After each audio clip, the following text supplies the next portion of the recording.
You're nothing but dead weight in your own house."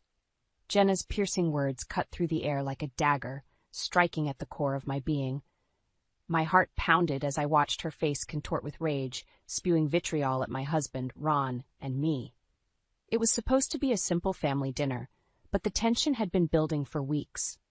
Jenna, my son Derek's wife, had grown increasingly hostile and dismissive towards us.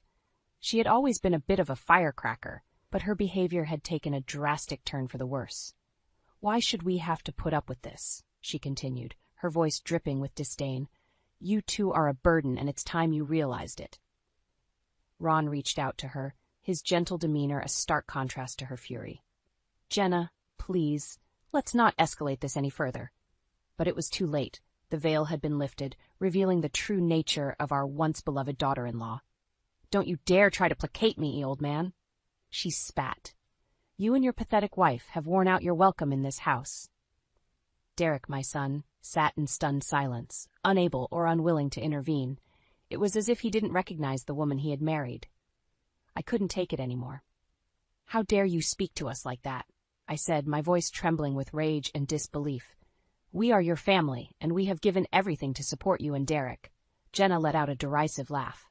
"Support? You call leeching off our finances and invading our privacy support? You're delusional."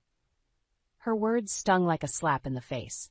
Ron and I had always been hard-working, contributing significantly to the household expenses and taking care of the chores.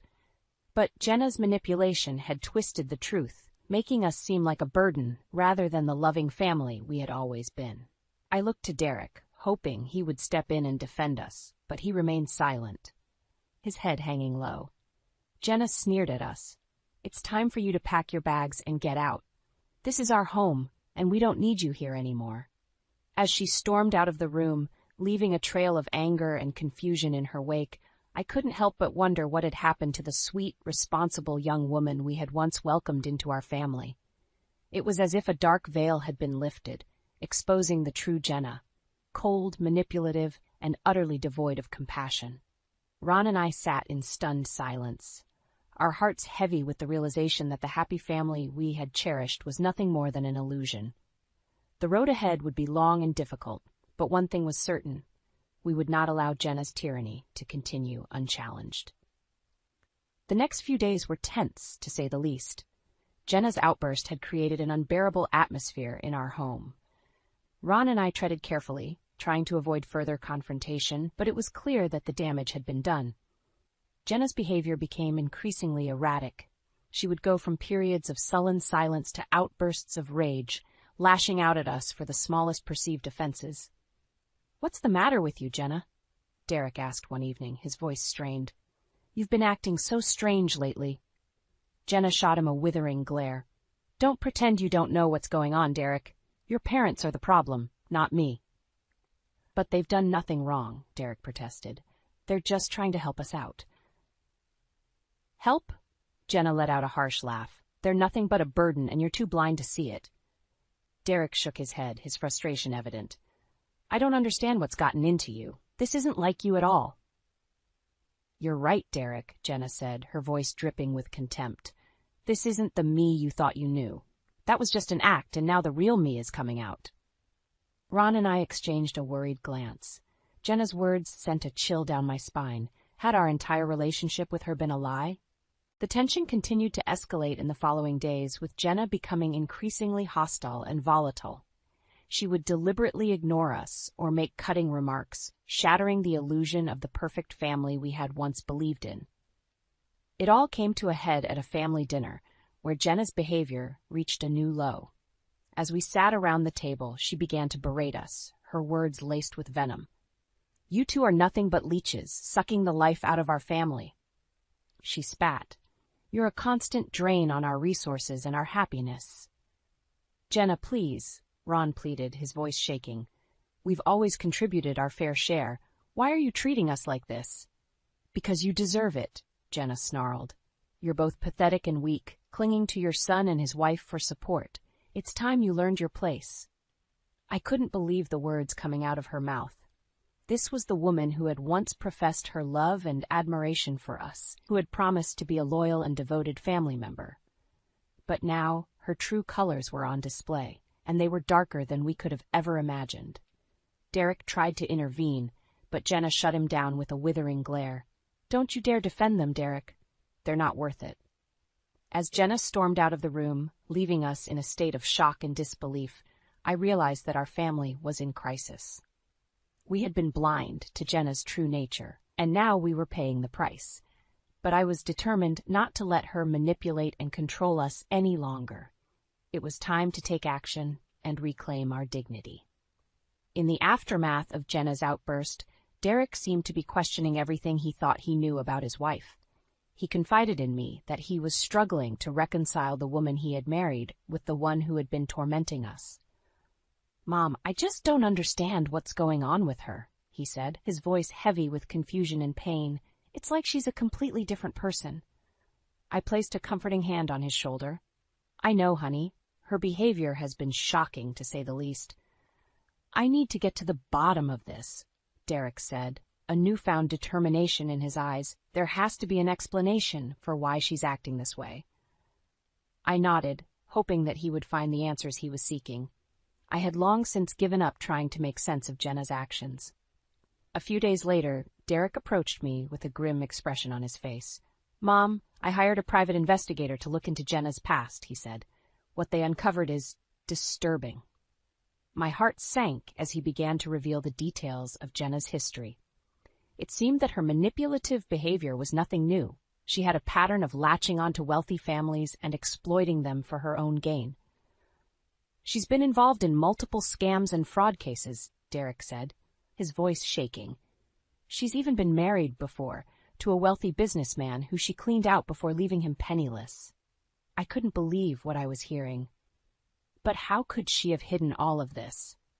I asked, feeling sick to my stomach. "She's a master manipulator," Derek replied.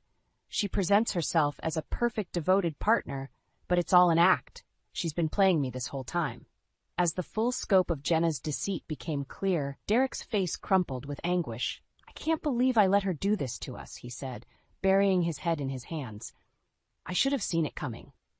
"This isn't your fault, Derek," I said, trying to comfort him. "She fooled us all with her lies." But even as I tried to reassure him, I could see the conflict written on his face. He had invested so much in his relationship with Jenna, and the revelation of her true nature had shaken him to his core. "What am I going to do, Mom?" he asked, his eyes pleading with me for guidance. "I can't stay with her after everything she's done, but it's still so hard to let go." I took a deep breath, knowing that I had to be strong for him. "You need to make a choice," I said, my voice firm. "Jenna has shown her true colors, and she's not going to change. If you stay with her, she'll continue to manipulate and exploit you, just like she's done to so many others." Derek nodded, his jaw set in determination. "You're right," he said. "I can't let her continue to hurt us like this. It's time to take a stand." As he left the room, I could see the resolve in his eyes.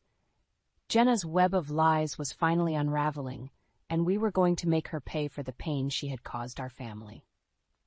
The road ahead would be difficult, but we were united in our mission to seek justice and reclaim our dignity.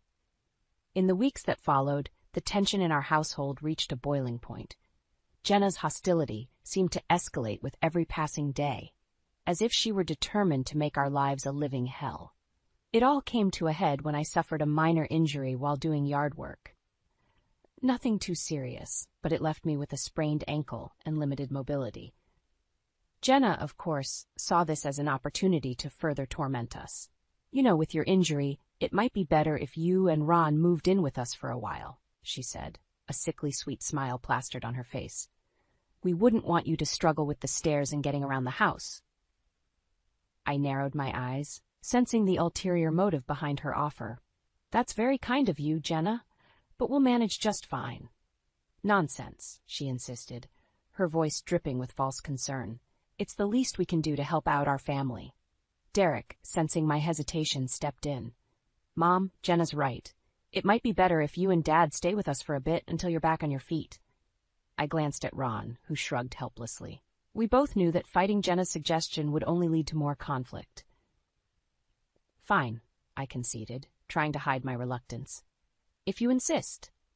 Jenna's smile widened, but there was a gleam in her eye that sent a chill down my spine. Excellent. We'll get the guest room ready right away. As we settled into our temporary living arrangement, I couldn't shake the feeling that Jenna had ulterior motives. Sure enough, it didn't take long for her true intentions to become clear. She began to shirk all household responsibilities, leaving the cleaning, cooking, and laundry to Ron and me. Whenever we tried to protest, she would simply wave us off with a dismissive, "You're the one staying here. The least you can do is help out." Derek, caught in the middle, seemed torn between defending us and trying to keep the peace with his wife. "Jenna, this isn't right," he would say, but she would brush him off with a flippant remark. "Don't be so dramatic, Derek. They're just doing their fair share." As the weeks wore on, Jenna's behavior became increasingly erratic and controlling. She would deliberately isolate us from Derek, making sure we were never alone with him for long. It was as if she were afraid we would turn him against her. "She's trying to drive a wedge between us," I confided in Ron one night as we lay in bed, exhausted from the day's emotional turmoil. Ron nodded warily. "I know. She's determined to break our family apart." As the tension continued to mount, I couldn't help but feel a sense of dread.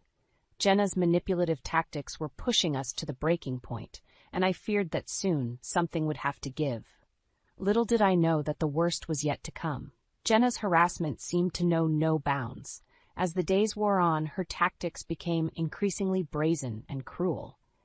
"Why are you two still here?" She would sneer whenever Ron and I entered a room. "Aren't you overstaying your welcome?" Derek, to his credit, tried to intervene.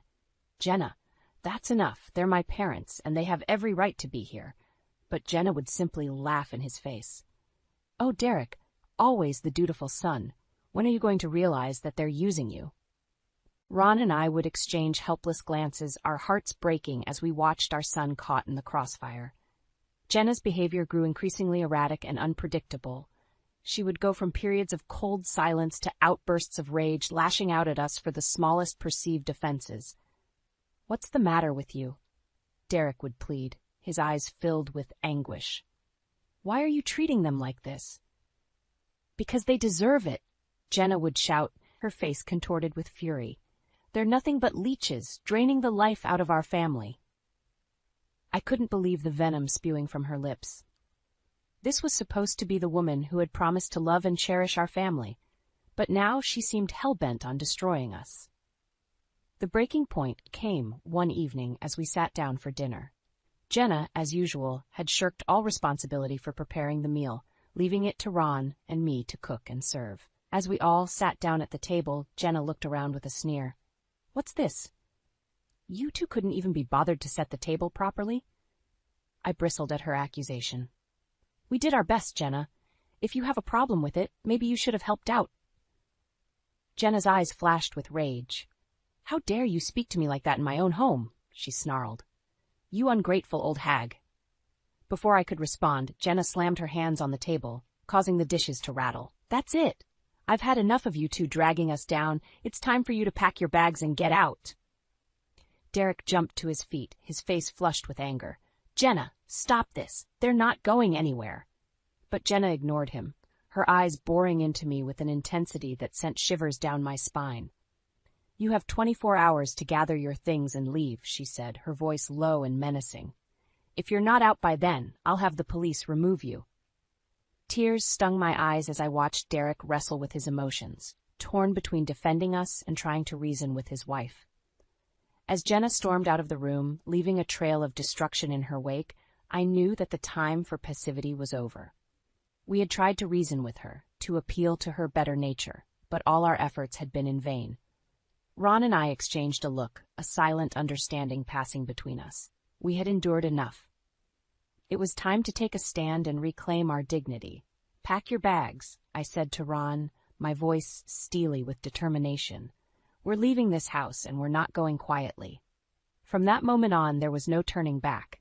We were going to fight fire with fire, and Jenna was about to face the consequences of her actions. The next 24 hours passed in a blur of anger and determination.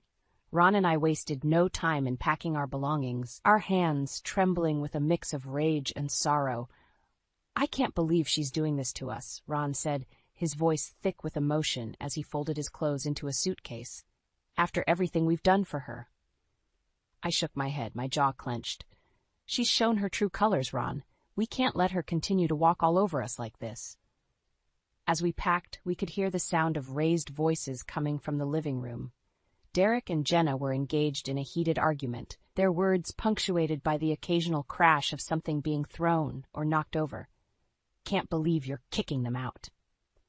Derek's voice rang out, laced with disbelief and anger. "They're your family too, Jenna." "They're dead weight, Derek," Jenna shouted back. "They've been holding us back for far too long. It's time we cut them loose." I winced at her words, my heart aching for my son. He was caught in the middle of a war he never asked for, torn between his loyalty to his wife and his love for his parents. As we finished packing our last few belongings, Derek appeared in the doorway, his face pale and drawn. "Mom, Dad, I'm so sorry," he said, his voice heavy with anguish. "I tried to talk her out of this, but she won't listen to reason." I pulled him into a tight embrace, fighting back tears. "It's not your fault, honey. Jenna's made her choice, and we have to respect that." Derek shook his head, his eyes glistening with unshed tears. "I don't know who she is anymore," he said, his voice breaking. "The woman I married has become a stranger to me." As we headed towards the front door, our bags in hand, Jenna appeared, a triumphant sneer plastered on her face. "Well, look who's finally leaving," she said, her voice dripping with contempt. "It's about time you two learned your place." I bristled at her words, my anger rising like a tidal wave. "You're a twisted, manipulative woman, Jenna," I spat, "and you're going to regret the day you turned on this family." Jenna simply laughed, unfazed by my words.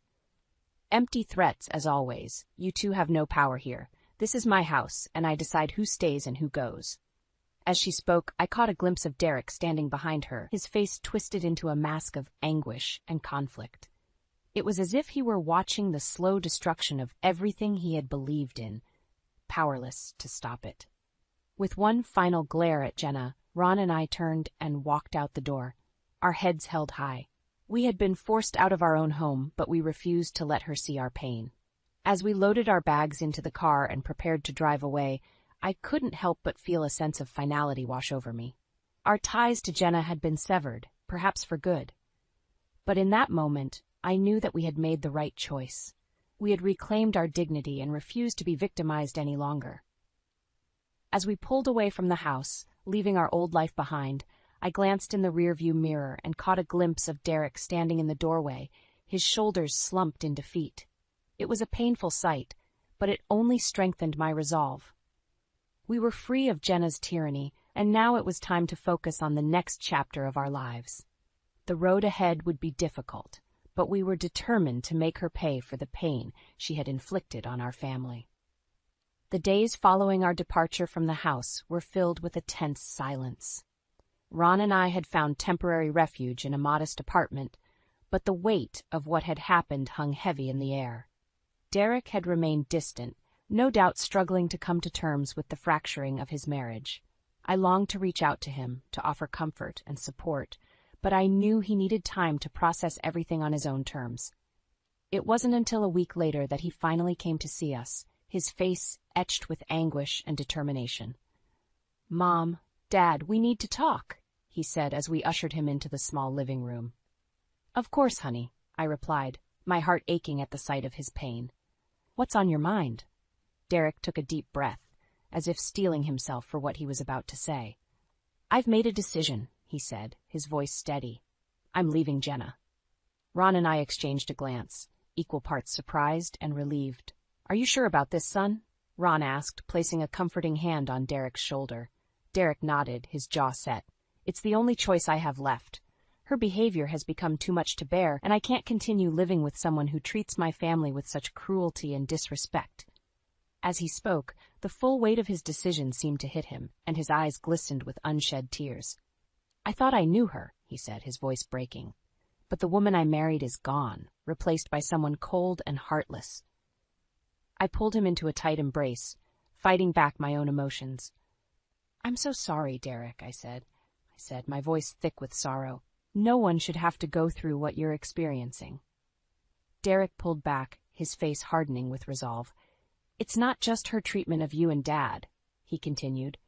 She's been unfaithful, and I've found evidence of her involvement in financial fraud and other illegal activities. I couldn't help but gasp at the revelation. Jenna's been cheating and breaking the law? I asked, my heart sinking. Derek nodded grimly. It seems her manipulative behavior has been a pattern throughout her life. She's been using me, just like she used her previous husband before me. As the full scope of Jenna's deception became clear, a wave of anger washed over me. She had not only tormented our family, but had also betrayed Derek's trust in the worst possible way. That's it, I said, my voice steely with determination. She's gone too far this time. We can't let her get away with this. Derek looked at me, a glimmer of hope in his eyes. You're right, Mom. It's time we fought back and held her accountable for her actions. As we sat together, discussing our next steps and strategizing our approach, I could sense a shift in the air. Derek had finally awakened to the truth about Jenna, and he was no longer willing to be a passive victim in her web of lies and deceit. The road ahead would be long and difficult, filled with legal battles and emotional turmoil. But we were united in our resolve to seek justice and reclaim our dignity. Jenna's reign of terror over our family was coming to an end, and she was about to face the consequences of her actions. The weeks that followed were a whirlwind of activity as we prepared to confront Jenna and reclaim our belongings from the house. Derek had enlisted the help of his uncle, a former law enforcement officer, to accompany us and ensure a peaceful resolution. As we pulled up to the familiar driveway, a knot of anxiety formed in my stomach.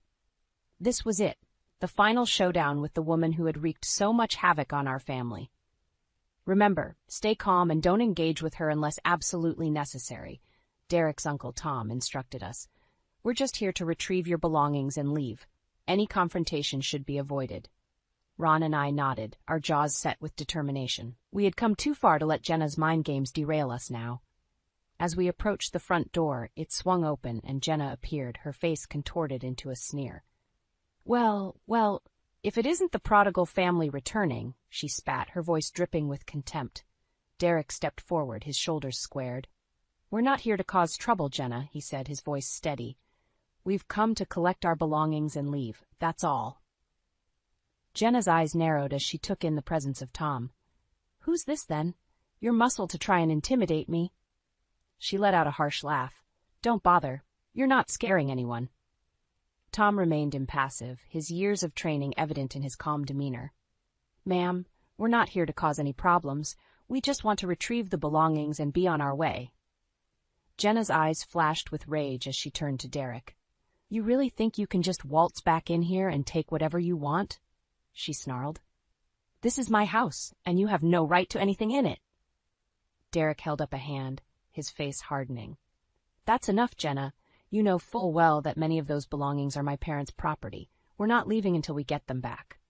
For a moment, it seemed like Jenna might escalate the situation further, her body tensed like a coiled spring. But as she took in the determined expressions on our faces and the presence of Tom, her resolve seemed to falter. Fine, she spat, stepping aside. Take your trash and get out of my sight. As we entered the house and began retrieving our belongings, Jenna paced around us like a caged animal, her eyes burning with hatred. You think you've won, don't you? She sneered, her voice trembling with anger. Well, this isn't over. You'll pay for this, all of you. Derek paused in his task, turning to face her. Enough, Jenna. We're not here to fight with you. Just let us take our things and leave in peace. Jenna's face twisted into an ugly sneer. Peace? You want peace after everything you've done to me?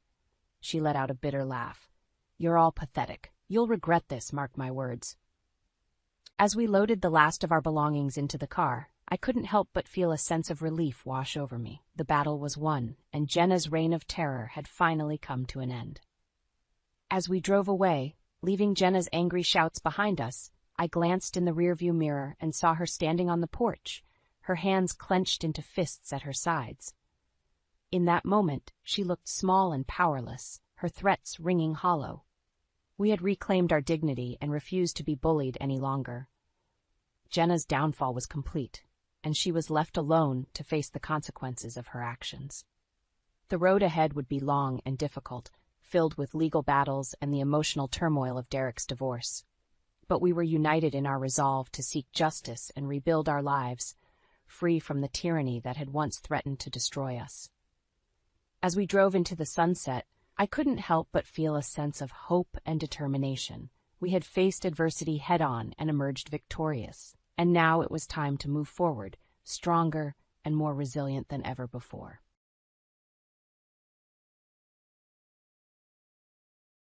It's already hard to accept that my father-in-law passed away, but what my husband Bob said next left me completely shocked. Let's get divorced. Now that I've got the inheritance, I don't need you to be my ATM anymore. For a moment, I couldn't believe what Bob was saying. What do you mean? I asked. Bob grinned and smugly explained, I have about $1 million from my dad's inheritance, so I don't need you anymore. Then Bob started complaining about me. Do you know how embarrassed I've been?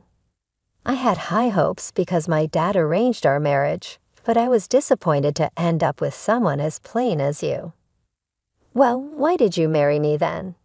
You could have just said no, I replied. It's obvious, isn't it? For the money. Who else would marry someone like you? I couldn't stay silent after hearing that. Fine, here's the divorce papers. I decided to agree to the divorce without telling Bob something important. I hope he regrets this deeply later.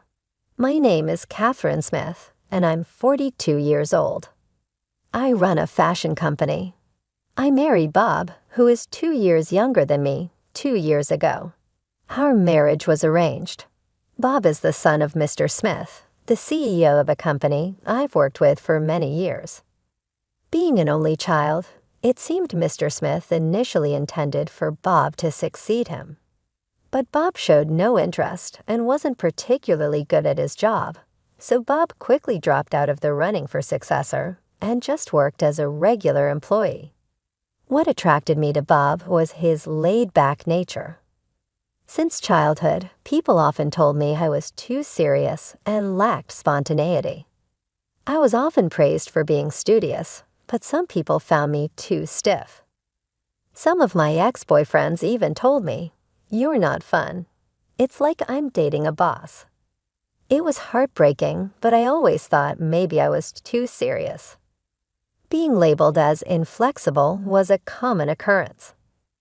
I struggled with handling things casually and often got too engrossed. To me, Bob seemed like he was from a completely different world. "Oh, the place is closed today," Bob said during our first date.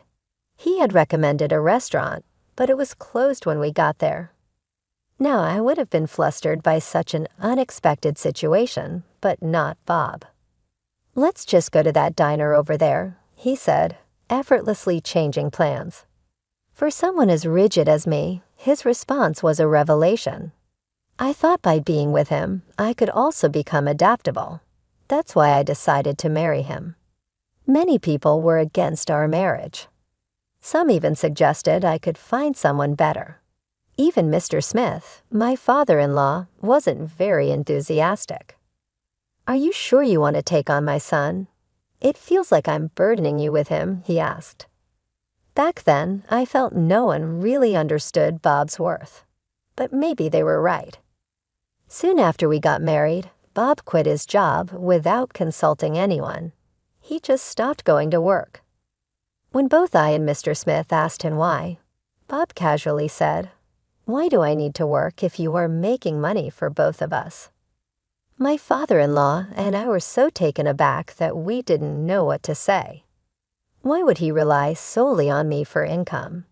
I tried to convince Bob many times with the help of my father-in-law, but Bob's way of thinking never changed. "Even if I work, I can't earn as much as Catherine does," he'd say. Right after we got married, Bob boldly declared he'd be a freeloader. I was tempted to divorce him then and there. If he was a young man in his 20s, maybe I would have found it cute. But this attitude was coming from a man nearing 40. Eventually, we reluctantly agreed that he take care of the household chores. Bob's parents had divorced a few years earlier. Apparently, before the divorce, Bob's mother wasn't very good at housework. She couldn't do anything, so I never learned from her, Bob said. It seemed like Bob was making excuses, blaming his mother for his lack of domestic skills. True to his word, initially, Bob was clueless about housework. But with constant praise and guidance, he managed to handle basic tasks. However, that doesn't mean he became exceptionally good at it. Still, he seemed quite pleased with himself. Thanks to me taking care of the house, Catherine can work. You should be grateful, Bob would say confidently, which often bothered me. But I didn't think it was worth arguing over. Yes, Bob, I really appreciate your help, I'd reply, forcing a smile. There were moments when I felt annoyed, but overall, I think we managed to get along quite well. About a year into our marriage, something significant happened. My father-in-law adopted a child, a 9-year-old boy named Jack.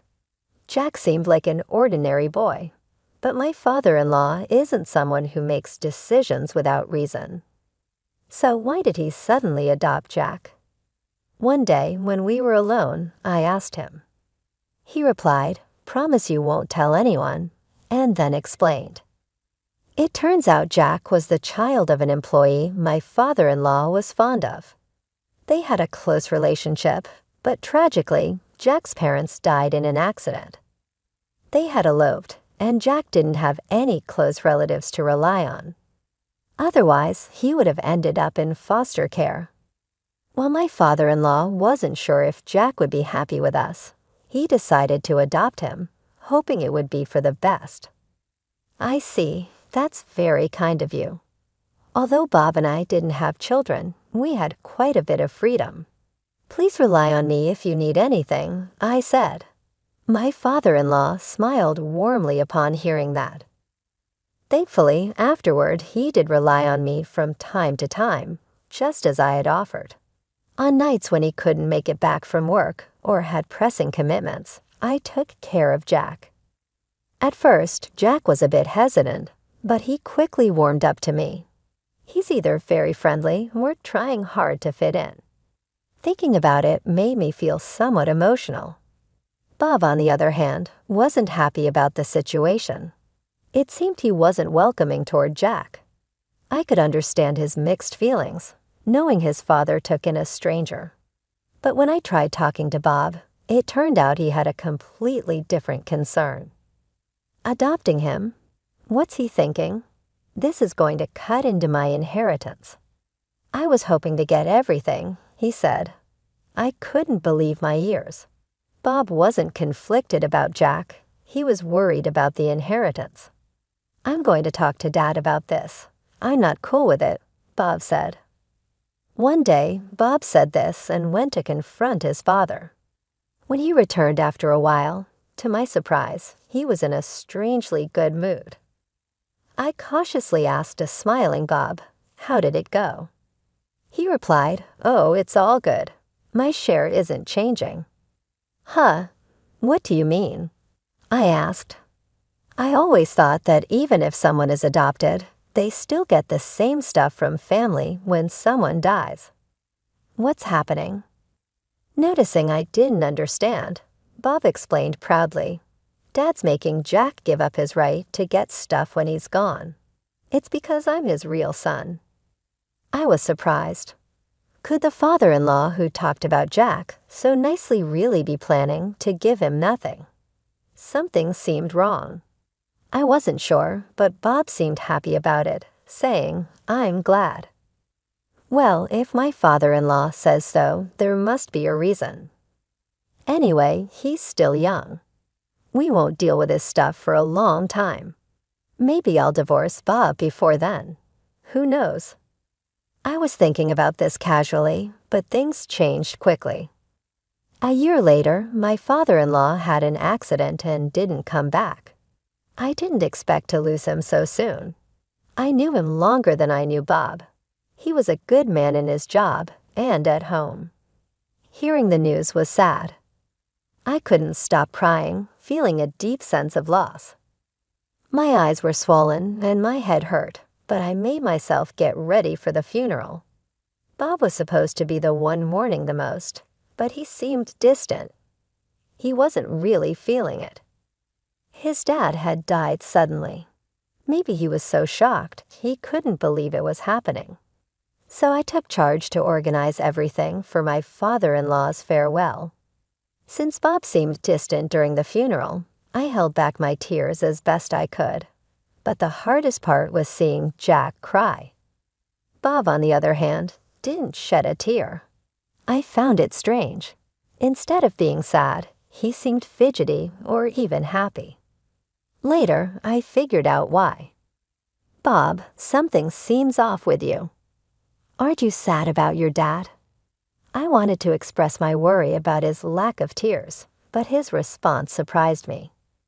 "Oh, I'm definitely sad, but I'm also kind of excited." "Oops, I guess I let that slip, huh?" He chuckled. "Come on, Catherine, Dad was the CEO, right? He must have left a lot of money. How much do you think he left behind?" I thought Bob was just lost in thought, but from before the funeral until now, he hadn't shown any grief for his father. He was smiling, thinking about the money he'd inherit. "What's gotten into you?" I exclaimed. "Well, think about it. We're divorced, and my mom isn't getting any of it. And his only real child, Jack, being adopted, won't get any inheritance, so it's all mine. You think I can't be happy about that?" Bob had a smirk like he was about to burst into laughter any second. Seeing him like that made me want to slap him. That's how happy he looked. He was genuinely delighted deep down that my father-in-law had passed away. "I can't believe it. Say whatever you want," I said, feeling like leaving right away. But before that, I had to talk to Bob about Jack. Since my father-in-law was gone, I'd asked Bob to let Jack stay with us for a while. If not, Jack might end up in foster care. I wanted to raise him myself. "Jack, you're okay with taking him in?" Bob surprisingly agreed. He smiled. "Sure, Catherine, what you do has nothing to do with me anymore." Then he handed me a piece of paper. It was green, a divorce paper. "What's this?" I asked, confused. "Let's get a divorce." Now that I got the inheritance, I don't need my personal ATM anymore, Bob said coldly. For a moment, I couldn't grasp what Bob meant. Did he just call me an ATM and say I'm not needed anymore? "What do you mean?" I asked. Bob smirked proudly and told me, "I got around $1 million from my dad's inheritance, so I don't need you anymore. With this much, I don't have to work, I don't have to please you, and I don't have to bother with chores. Isn't it great?" Bob exaggerated his excitement with big gestures. I was deeply shocked by Bob's behavior. The inheritance was money that came after my father-in-law's death, but Bob acted like he hit the jackpot. He didn't seem to mourn or remember my father-in-law at all. He was genuinely happy, but money can change people. It's common for folks to act differently after coming into a lot of money. Maybe Bob's just getting carried away by the huge sum. "Calm down, Bob. Let's talk about this," I said, placing my hand on his shoulder. Bob shrugged off my hand and yelled at me angrily. "Shut up, you boring woman. I only married you because my dad introduced us, and you were a CEO, but I always felt suffocated with you. It's been hard for me." Bob went on listing his complaints against me. I was so disappointed when I expected someone better from the arranged date my dad set up, but then ended up with someone plain like you. He continued. "If that's how you felt, you could have just said no to the marriage." "I never forced you or begged you to marry me," I shot back. I couldn't accept being painted as the villain. "So why did you marry me then?" "If you didn't want to, you could have declined." "It's obvious, for the money. Who else would marry someone like you?" Bob mocked, laughing at me. Basically, he married me for my wealth. He admitted, "It's been a while, so I guess it's safe to say." I had a significant debt. My dad said if I changed my ways and devoted myself to you, he would pay it off. So, of course, I would marry you. It meant he never loved me. He just married me for the money. Well, it wasn't fun, but thanks to you, I was saved. Thanks a lot, Bob said, laughing cruelly. I made up my mind. I didn't know this man anymore. I decided not to give him the advice I had planned and started filling out the divorce papers without hesitation. Bob, who had been pushing for the divorce, seemed a bit surprised to see this. "Hey, are you thinking of getting a divorce now?"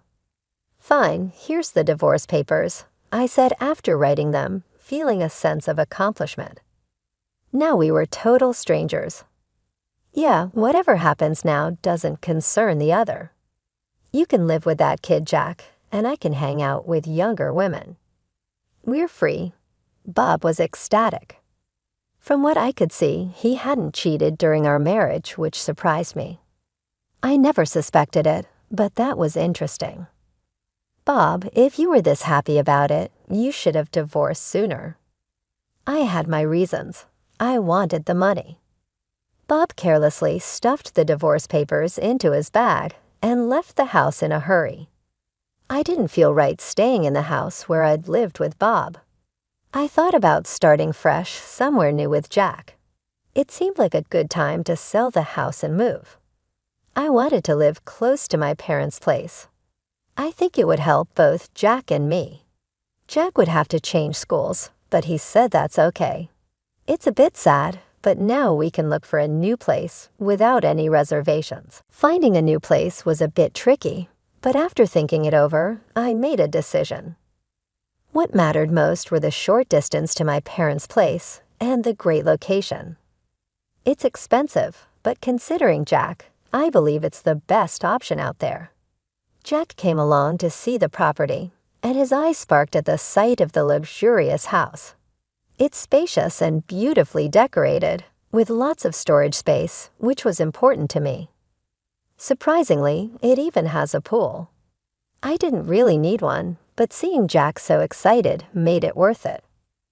"Wow, this is amazing," Jack exclaimed. It didn't really matter where I lived, but seeing him happy was what counted the most. And so we moved in. It took some time for both Jack and me to get used to it, but eventually our new house became a comforting place for us. Around that time, I got a call from Bob. He sounded desperate and said he wanted to meet and apologize immediately. I had a feeling why he suddenly wanted to talk. I could have ignored him, but since he was so insistent, I decided to meet him. I left Jack with my mother and headed to the diner we agreed upon. Bob was already there, sitting in a corner booth, looking pale and about to cry. "Catherine," he called out as I approached. I gave Bob a cold look as he stood up. "What do you want, Bob? We're supposed to be strangers now." "Don't say that. The truth is my dad had debts. Damn, I never thought. Hey, wait, did you get $1 million from your inheritance? Just use that to pay off your debts," I said, cutting him off. "No, the debts are more than what I inherited," Bob explained. He had more debt than the money he got. Bob inherited both money and debts from someone. I didn't know I'd have to pay off the debts too. Bob looked defeated. "Catherine, you must have some savings. We used to be married. Please help me," he begged with a flattering smile. But did Bob forget what he said before? After all the times he made me feel small, even calling me an ATM, why would I want to help him now? It was bold of him to ask for help. He said he wanted to say sorry over the phone, but he hadn't yet. "You really regretted marrying me, huh? After everything you said, now you want help." "Well, back then, I never thought I'd be in this situation," Bob tried to explain. His sudden need for help surprised me. Maybe he thought he wouldn't need my money, but now he's asking for it. Sorry, I can't help you. I don't have the money. What do you mean? I heard your business is doing great, Bob argued. That's not true. I wish he'd stop blaming me for his mistakes. I'm not lying. I just don't have money to lend. Not every bank lends to everyone, right? Why would I lend if I don't expect it back? Bob looked guilty for a moment, remembering how harsh he'd been to me, but he didn't apologize. He was too proud. Why are you being so cold? Do you care about me? Oh, did you forget what you said when we divorced? We're strangers now, nothing to do with each other. Weren't those your words? I couldn't understand how he could act like he was the victim. I might have said that, but I didn't mean it. I never thought things would end up like this, Bob said sadly, leaning on the table.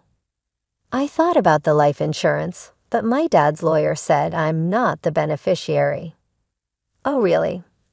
I chuckled at his words, which surprised Bob. You don't think Catherine would be the one your dad left it to? No, it's not me. Then why did you laugh? Just felt a bit sorry for you, that's all. If it was insurance, I wouldn't have inherited the debts. Exactly. That's why my father-in-law had Jack give up the inheritance. He left something for Jack through life insurance. Jack was the beneficiary of my father-in-law's life insurance. Is that all you wanted to talk about? If so, I'm leaving. There's nothing I can do for you, I said firmly. Wait, can't we start over? I was just upset about my dad back then, but I truly care about you, Catherine, Bob pleaded. You mean you only see me as a dollar sign, right? I know Bob tried to deny it, but I wasn't fooled again. After all, I don't have a single dime to give to someone like you. Well, someone important is waiting for me at home. With that, I left the diner. I could hear Bob crying out, but it didn't affect me. I needed to hurry home.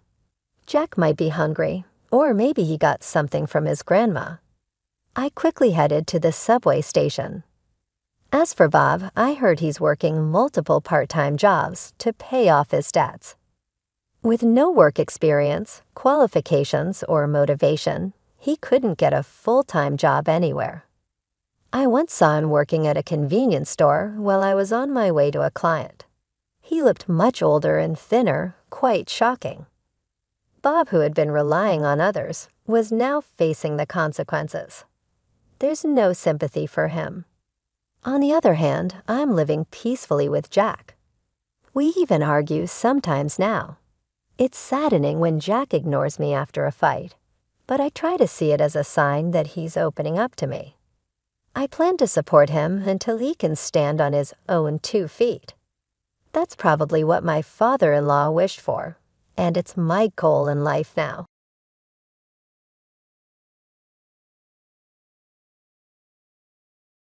My husband's estate, valued at $80 million, along with this house, will be inherited by me as we have no children. My sister-in-law's demeanor is always a challenge to contend with. My name is Kathy, a 45-year-old who works part-time. My husband and I are blessed with 2 sons, one a senior and the other a sophomore in high school.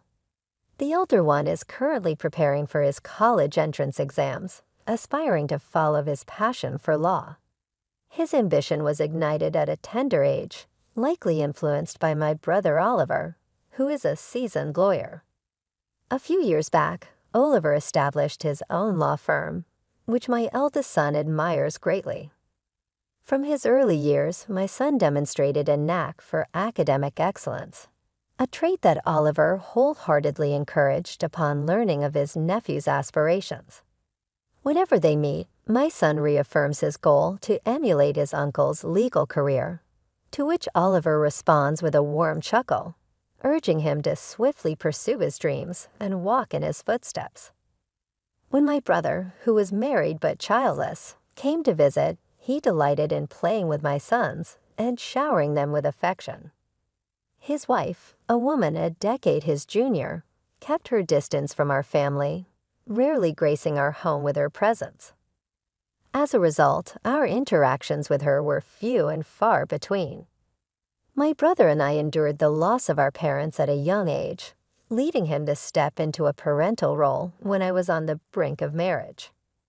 Soon after my wedding, he followed suit and tied the knot himself. My husband and I felt reassured when we learned of my brother's intention to marry a younger woman. However, upon meeting his fiancée, I was taken aback by her perpetually sullen demeanor. We had anticipated joyous exchanges, considering she was about to marry into our family, yet her expression remained persistently glum as she regarded us. In the presence of my brother and his fiancée, I offered a superficial compliment, saying, "You two make a great pair." Yet my true sentiments emerged only in the quiet moments at home with my husband. I couldn't shake off a curiosity about why she seemed so discontented. As their marriage was sealed, my husband echoed my concerns, remarking with a hint of worry, "She didn't seem particularly joyful as a bride." It's a bit concerning, isn't it? Shortly before their wedding, my brother tied the knot with his 10 years younger fiancée. To celebrate, my husband, our children, and I paid them a visit at their newly acquired house. The grandeur of the place left me in awe, a testament to my brother's success as a law firm owner. However, the absence of my sister-in-law raised eyebrows. In jest, my husband quipped to my brother, "Has your wife already abandoned ship?" Though meant in good humor, the tension in my brother's reaction left us both uneasy. According to him, whenever there's trouble, his wife retreats to her parents' home. Today, she stayed over to celebrate her mother's birthday. My husband's expression drooped, perhaps regretting his attempt at humor. Then out of the blue, my brother posed a serious question with a poker face. "If I were ever unable to have children, would you consider letting me adopt one of yours?" I initially brushed it off as a jest, but my brother's earnest demeanor suggested otherwise. Stunned by the unexpected proposal, I found myself unable to respond, while my husband, with a chuckle, replied, "Who knows what the future holds? Let's cross that bridge when we come to it. If you're serious, and if our children are comfortable with it, we can discuss it then." Though my husband seemed to take it lightly, I couldn't shake off the underlying concerns about both the adoption suggestion and the strained relationship between my brother and his wife. It wasn't my place to interfere in their marital issues, but I couldn't help but worry. Subsequently, whether it was our visits to my brother's home or his visits to ours, he always came alone. His wife was conspicuously absent, further fueling my apprehensions. My brother never brought up his wife, so I refrained from prying into their relationship. After over a decade of marriage, her presence faded into obscurity in my mind. This year, as my eldest son's acceptance into his dream law school was celebrated at our house, my brother broached the topic of adoption once again. "Just as I mentioned before, would you consider allowing me to adopt one of your children?"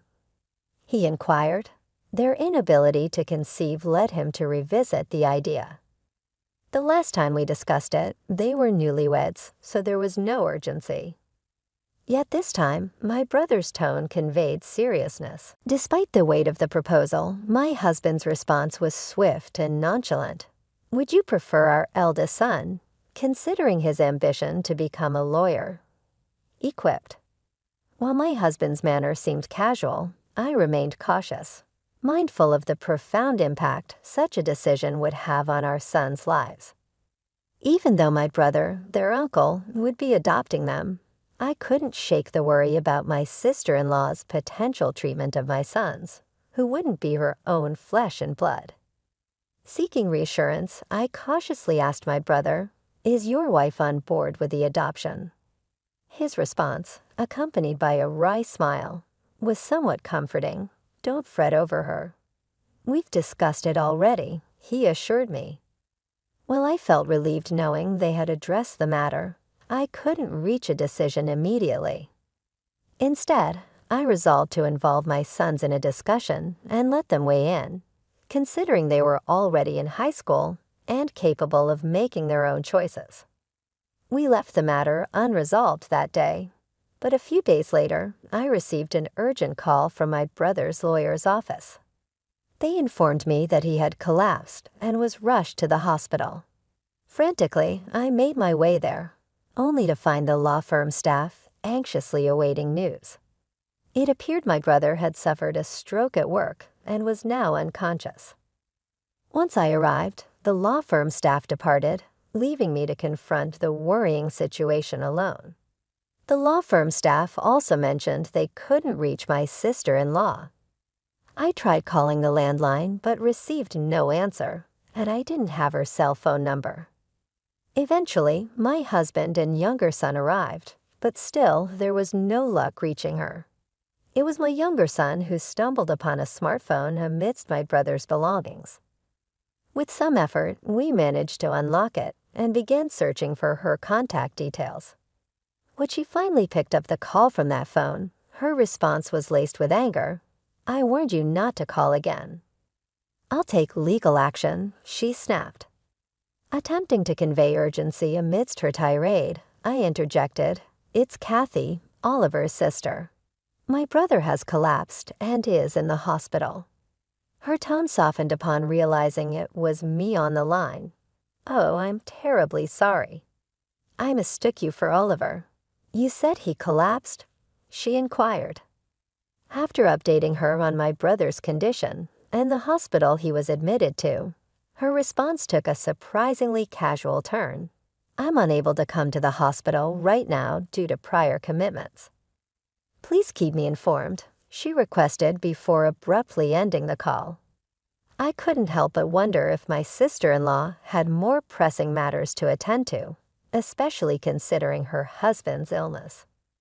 With the realization that she wouldn't be of any assistance, we resolved to care for my brother ourselves.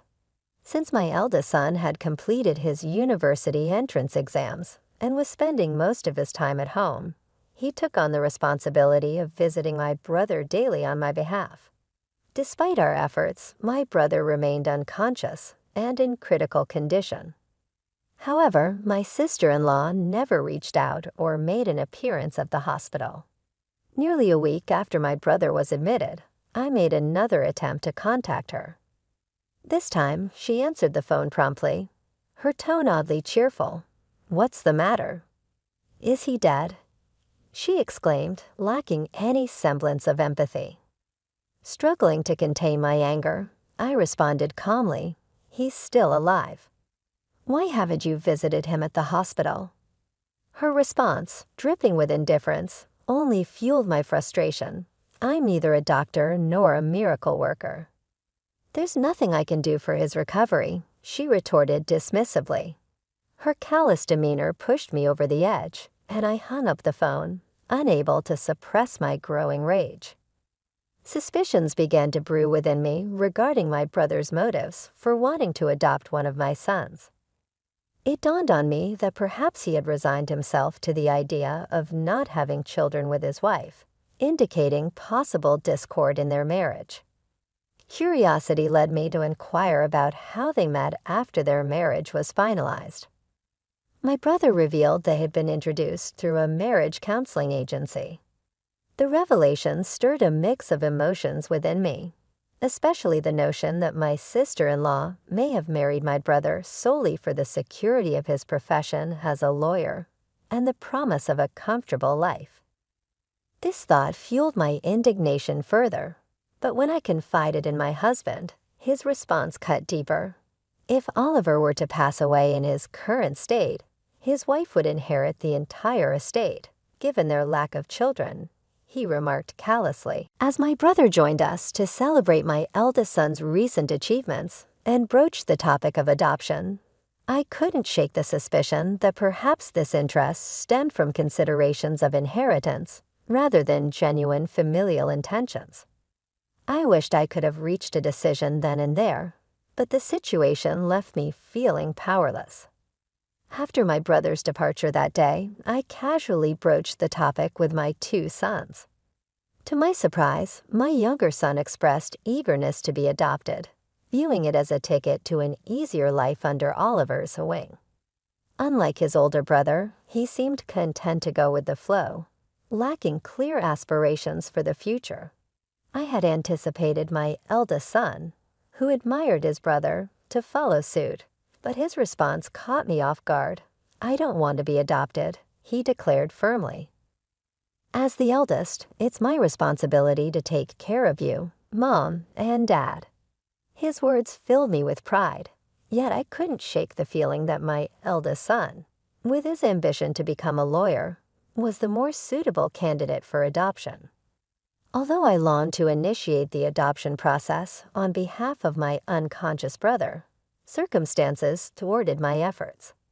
Despite my reluctance to claim any share of my brother's inheritance, I couldn't bear the thought of a single penny falling into the hands of my sister-in-law, who seemed to be eagerly awaiting his demise.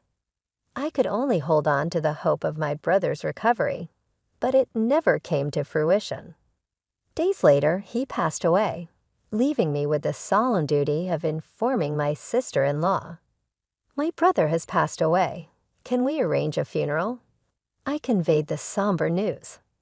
To my surprise, her response was oddly cheerful. "You have the final say. Just please don't involve me in any formalities," she replied before abruptly ending the call. Feeling a surge of frustration, I held back my emotions as my husband, and I took charge of planning the funeral. With assistance from the law firm staff, we navigated through the arrangements. While my husband expressed concerns about the firm's future, my brother had already ensured its stability by entrusting its management to a capable individual. Thus, the firm would continue to operate seamlessly as a corporation. At the funeral, the turnout was overwhelming, with countless wreaths brought in to pay respects. The hall overflowed with mourners, a testament to the profound impact my brother had on so many lives. As the funeral unfolded, I found myself once again marveling at the incredible person my brother had been. Alongside me, my son lent a hand in the somber proceedings. However, his mood darkened upon witnessing the notable figures in attendance: presidents of major corporations, politicians, and other dignitaries. "I should have been the one adopted," he lamented bitterly.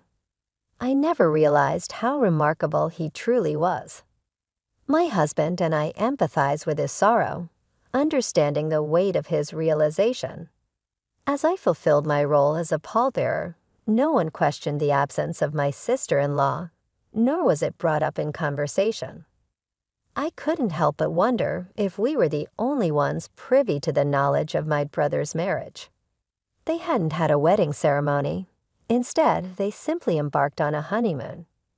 It dawned on me that even our relatives might have been unaware of their marital status. Reflecting on the situation, I couldn't help but harbor regrets. If only they hadn't married, there wouldn't be a need for a wife who failed to show up at her husband's funeral. And I lamented not allowing my brother to adopt my younger son sooner, fearing that she might seize control of my brother's estate. With the support of the law firm staff, the funeral for my brother had concluded, and I extended invitations for everyone to gather at his house for a meal. "Thanks to all of you, my brother will be able to rest in peace," I said, my voice laden with sorrow. As we mourned together, my sister-in-law made a sudden appearance, clad in a flashy pink coat, as if timed to coincide with the conclusion of the funeral. Addressing her with a mix of surprise and suspicion, I asked, "Why have you chosen this moment to come?" With a wide grin on her face, she spoke loudly for all to hear. "As my husband's wife, I inherit his estate, valued at $80 million, along with this house. With no children in the picture, everything belongs to me." Her triumphant declaration prompted laughter from my brother's colleagues, leaving us puzzled by their reaction. My sister-in-law shot them a glare and scolded, "What's so funny? How rude." Her smirk quickly faded when one of the lawyers interjected, "We're aware that you're officially divorced." The revelation hit me like a thunderbolt. You were divorced. I exclaimed incredulously upon hearing the news the day before my brother's collapse. Glancing at my sister-in-law's visage, I saw a chilling expression etched across her features as she locked eyes with the individuals who had unveiled the truth. As she gritted her teeth, another lawyer interjected, "I've also heard that you were ordered to pay alimony due to the affair that led to the divorce. It's unavoidable." Furious, my sister-in-law directed her glare at the lawyer who spoke, snapping, "I'm not obligated to pay alimony anymore. There's no one left to pay." Her words dripped with disdain, but she was swiftly rebutted by the legal expert. The right to alimony also transfers upon inheritance, so you'll still owe it to Kathy, the sole inheritor. It dawned on me for the first time that I was the sole inheritor of my brother's estate. With their divorce finalized and our parents no longer alive, everything would come to me. I was left as the last remaining family member. She seemed to grasp the reality of the situation, her expression morphing into one of horror as she locked eyes with me, prompting me to instinctively step back, yet her demeanor remained defiant as she resumed. "Heritage, don't I deserve half of the estate now that the divorce is settled?" A lawyer, looking dismayed, interjected, "Didn't Oliver provide you with funds upon the finalization of the divorce?" "I have the receipt certificate." Another lawyer chimed in, "He also acquired a house prior to the marriage, so it isn't subject to property division." I found a sense of satisfaction in witnessing her being lectured by the lawyers. Despite her protestations, she appeared to recall something and chuckled lightly as she continued, "There's still life insurance. I should be the beneficiary." Her resilience impressed me, navigating through a hostile environment where everyone seemed to be against her. Then with a smirk, she added, "I changed the beneficiary of Oliver's life insurance to myself." However, the lawyer promptly refuted her claim regarding the life insurance, saying, "Oliver was a resolute individual, so it's likely he made the change upon finalizing the divorce." As I sifted through my brother's belongings, I stumbled upon the life insurance policy, but my sister-in-law caught sight of it. Swiftly, she snatched the document from my grasp. Her impatience was evident as she scrutinized the beneficiary. However, her demeanor shifted to one of disappointment as she handed the certificate back to me, her shoulders slumping in defeat. It was then that I noticed the beneficiary was me. Realizing her efforts were futile, my sister-in-law blurted out her true sentiments without a filter. "I married a lawyer because I thought you were wealthy, but all I got was a pittance. And now I have to pay alimony. It's a colossal mistake." In response, the lawyer's expression hardened as he retorted. Oliver expressed similar sentiments. He regretted seeking the counsel of a marriage counselor, lamenting the monumental mistake he had made. Although my brother never confided such sentiments to me, his honesty was well known among his colleagues and subordinates. Faced with undeniable facts, my sister-in-law turned on her heel and departed from my brother's house. As time passed, she found herself obligated to pay alimony in installments despite lacking stable employment. Desperate to fulfill her financial obligations, she hastily sought out employment opportunities. However, her lack of commitment led to a string of short-lived jobs. In a desperate attempt to secure quick wealth, she returned to the marriage counseling agency and set her sights on a wealthy individual. Deceiving him with promises of financial gain through marriage, she exploited his trust and attempted to swindle him. Yet her scheme unraveled swiftly when the man saw through her deceit and reported her to the authorities. Subsequently, she was arrested for marriage fraud, facing the consequences of her actions. According to a lawyer from my brother's law firm who disclosed the truth, no alimony was ever paid to me. When I consulted the lawyer regarding the situation, I was informed of the recent developments. It was in May when the lawyer relayed the news that my sister-in-law had been apprehended. With her arrest, the likelihood of receiving alimony payment seemed slim in the foreseeable future. However, alimony wasn't my foremost concern. What I truly desired was to witness her facing the consequences of her actions and enduring a fate befitting her deeds. I firmly believe my brother would concur, which is why I wish for a thorough police investigation into her other transgressions. I hope she's charged as a felon and brought to justice in court. Meanwhile, my family relocated to a house left behind by my brother. Unexpectedly inheriting his property, my husband and sons were overjoyed at the prospect of moving into a spacious house, a stark contrast to our previous cramped apartment. Amidst the excitement, my eldest son, fueled by newfound determination, immersed himself in his law studies. Observing the interactions between his brother's colleagues and subordinates, he felt a strong yearning to pursue a career in law. Though never formally adopted by my brother, I hold on to the hope that he will carry forth my brother's legacy and excel as a lawyer, just as he aspired to be. However, my younger son harbored a sense of disappointment upon learning that I had inherited my brother's entire estate. I wish I had been adopted by uncle, so I could have inherited everything, he confessed candidly. Despite his words carrying a hint of jest, his smile betrayed a hint of genuine longing.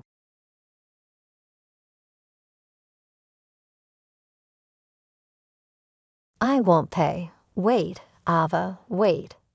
I've always been there for you, Ava. Can't you grant me at least this? That time before the fire when I saw my parents die when they fell in the world. Did you approach me because my parents were corporate executives and you thought you could get a share of the inheritance?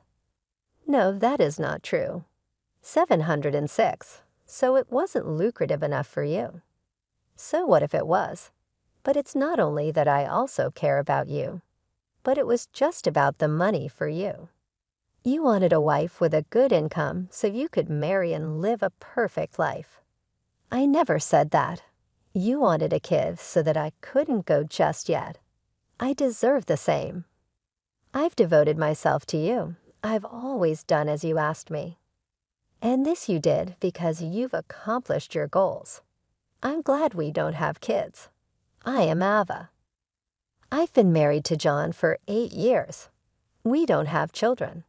This was a decision we made together before we got married.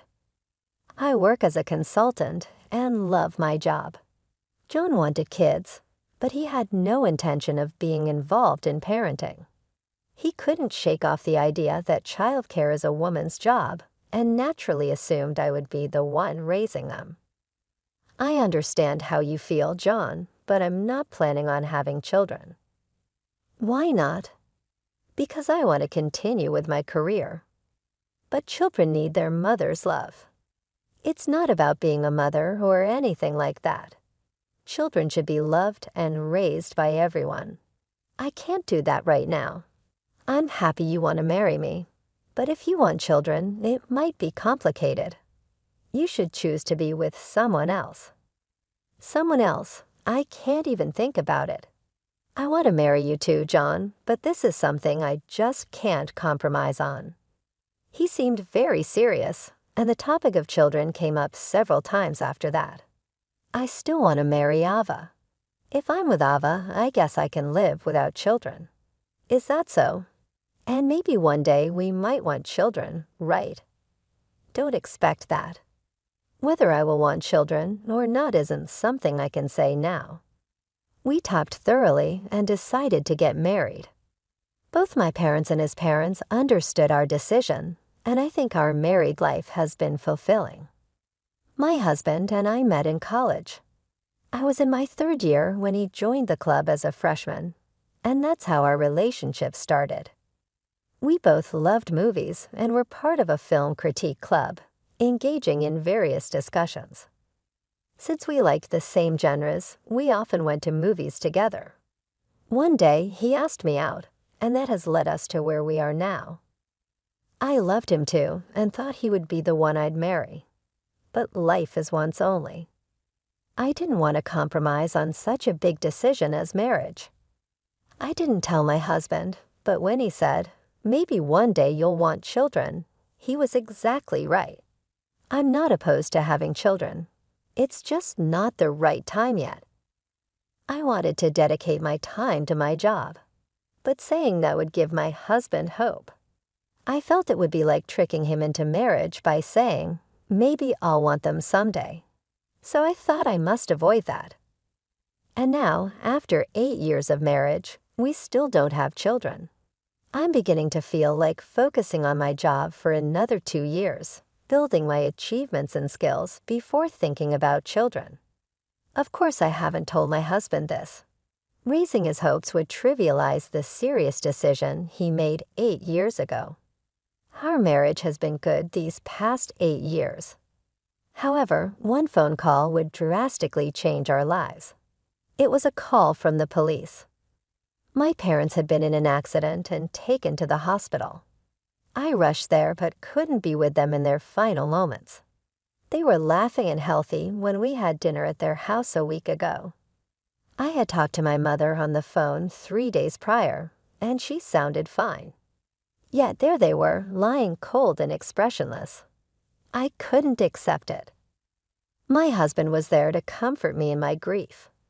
After the funeral, he awkwardly managed the household chores as I lay in bed. My mother-in-law came and cooked for us. I felt a little relieved, realizing I wasn't alone. However, this relationship was about to be greatly affected due to my parents' assets. Money changes people. I never thought it would happen to me. I took a week off work for mourning. Supported by my husband and mother-in-law, I managed to get by, but I had a job to return to. I couldn't just keep crying. I pushed myself to go back to work. My colleagues and boss welcomed me back warmly. My boss even offered to reduce my workload, but that was counterproductive. I wanted to be buried in work to forget my sorrow. I persuaded my boss to let me handle more clients. I was tired, but it seemed to calm my mind. Then one day, my husband brought up my parents. "Hey, shouldn't we start sorting out the belongings soon? It's going to get complicated if we wait more than 3 months." "Sorry, I didn't want to bring this up, but I'll help, okay?" "Ah, yeah, we should do it." "I'll help, Ava. You seem busy." "It's okay. I want to do everything for my parents. I was never able to do anything for them as a daughter. I want to at least do this properly for them in the end." "Okay, yeah, I understand. If it gets too much, just tell me. I'll help any time." "Thank you." Following my husband's advice, I spent the weekend sorting out my parents' estate. Their assets totaled about $1,300,000. I continued spending weekends cleaning up the house and sorting through their belongings. While cleaning the house, I was flooded with memories. I was born in this house and left it when I got married. It's full of memories. In the autumn, we did pumpkin carving in the garden and made snowmen in the heavy snow of winter. Remembering these things brought tears to my eyes again. It would be nice to raise a child here. That thought slipped out unintentionally. It was a moment of significant change in my heart. No more doubts. I decided to share my feelings with my husband. But when I returned home, our conversation never happened, and we ended up divorcing. When I got home, my husband was there to greet me. "Welcome back." "I'm home." "Hey, today you received your parents' money, right?" "What?" "Well, you were talking on the phone with the bank guy the other day, right?" "You heard that?" "Ah, yeah, I just happened to hear it." It's impossible he just happened to hear it. At that time, I was in the walk-in closet. While choosing clothes, I got a call from the bank and talked then and there.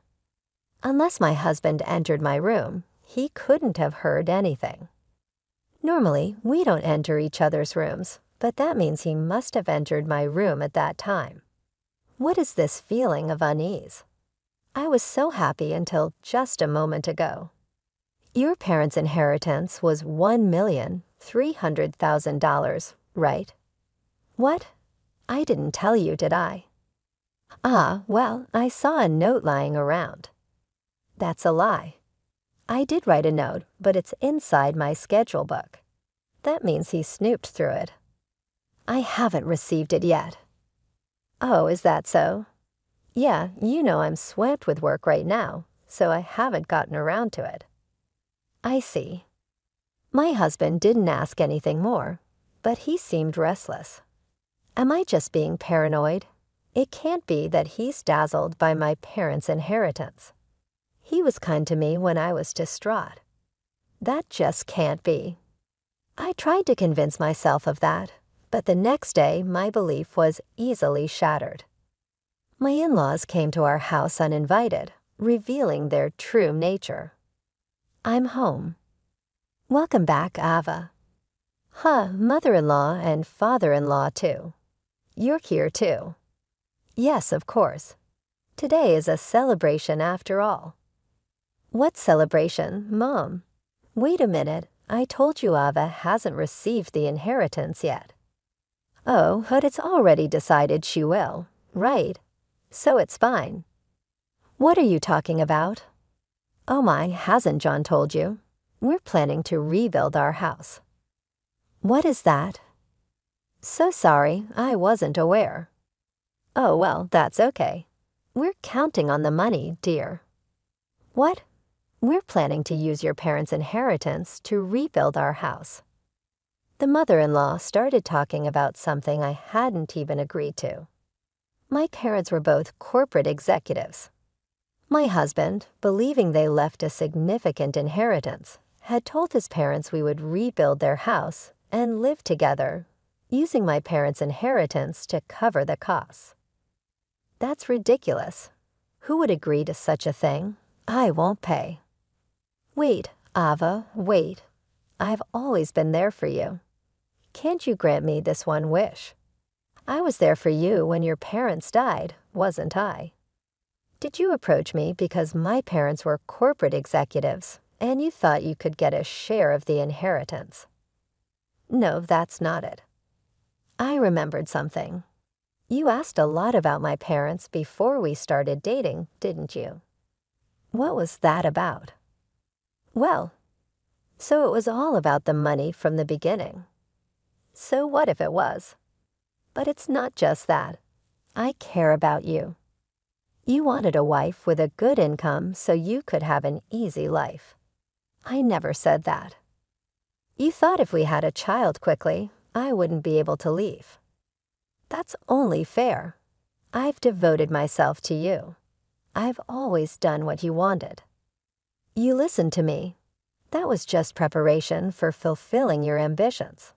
I'm glad we don't have kids. Hey, Ava, you're being unfilial by not showing us a grandchild's face. You should at least pay for the house rebuilding. No, I have no obligation to do so because I have no intention of continuing my marriage with your son. What did you say? Mom, that's enough. She's been all about the money from the start. If we divorce, she's the one in trouble. She'll have to give me half of her assets. Well, I don't mind divorcing. Half the assets is a sweeter deal for me. Is that so? Then let's go ahead with the divorce. Could you please leave? Huh? Why do I have to leave? Well, because this place is in my name. Oh, are you going to pay the rent? It's $2,400 a month. Can you afford it? Don't be ridiculous. Of course I can pay that kind of petty cash. Oh, is that so? With your net income of $1,900, you can afford the rent here. Have you been investing or something? Then I guess I should be the one to leave, right? Wait a minute. I never liked this house in the first place, so I'm leaving, but it's not because I can't pay. Ah, okay. but please do leave. Ava, it's a shame you're going to lose half your money. The mother-in-law didn't forget to leave a parting shot. But what about my father-in-law? He was like a statue. Was there any point in him being here without saying a word? I involved a lawyer afterward, anticipating trouble. That turned out to be the right decision as they were making a fuss. Of course, they got nothing from my wealth or my parents' inheritance. My husband thought he would get half of the $690,000 inheritance, not knowing that inheritance is not considered marital property. Foolish. I nearly lost a part of our shared assets, $690,000. But surprisingly, my father-in-law stepped in, disgusted with his wife's and son's behavior. He hinted at divorce. My mother-in-law, desperate not to be left, pleaded with him, and he agreed to stay on the condition that they wouldn't take any money from me. My mother-in-law, not wanting to be divorced, convinced my husband, and in the end, no money was exchanged between us. My father-in-law, when he decides to act, does. He was more than just a statue. He was the only one who apologized to me. He promised to keep an eye on the two to ensure they wouldn't bother me, and expressed his condolences to my parents. The divorce between my husband and me was finalized, and I became a free woman. I ignored a single tearful call from my ex-husband. I owe him no favors. He had been living off my earnings, and now he's tightly controlled by his father financially and lacks freedom. It feels good. Meanwhile, I decided to move back to my parents' house and live there. 4 years later, I remarried and am now pregnant. It's a late pregnancy, but I'm grateful for this child. I hope I can do pumpkin carving with this child in the garden.